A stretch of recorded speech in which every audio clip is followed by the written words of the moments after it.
So what I'm mainly going to talk about are the new developments in ALL therapy that are likely to improve the cure rate over the next few years. There's lots of things there. It's a very exciting area.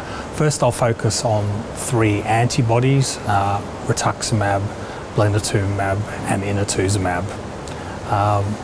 There's been a randomized trial of Rituximab in adult ALL showing a 12% improvement in survival. That's some French data that came out in the New England Journal about a year and a bit ago. We in the UK have also done a randomized study, and it's very exciting. We're unblinding our results on Friday.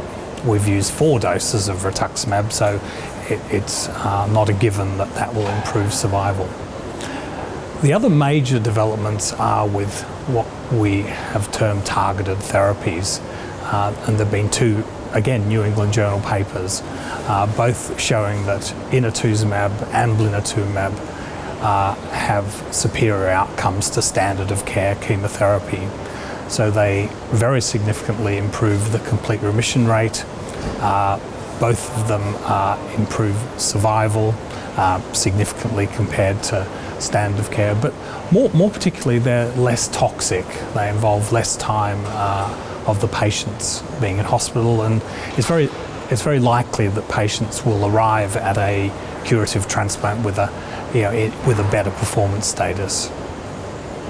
There are other bits to the talk as well, because there's been so many developments.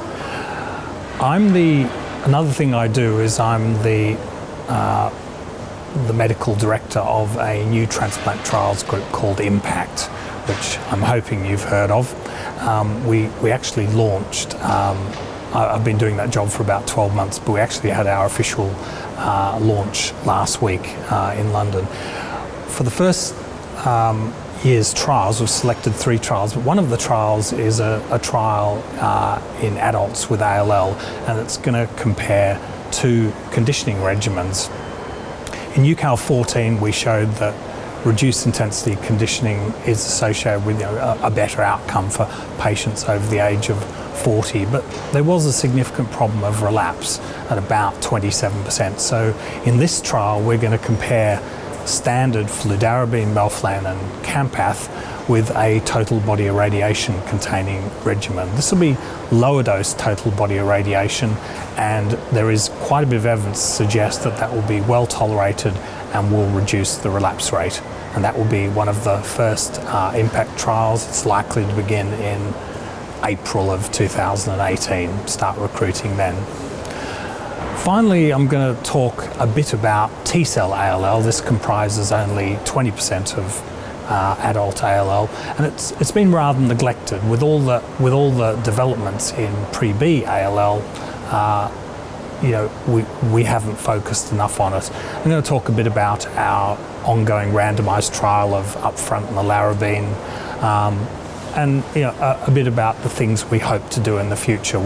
At the moment, we don't have a CAR T-cell for T-cell disease, unlike with B-cell ALL.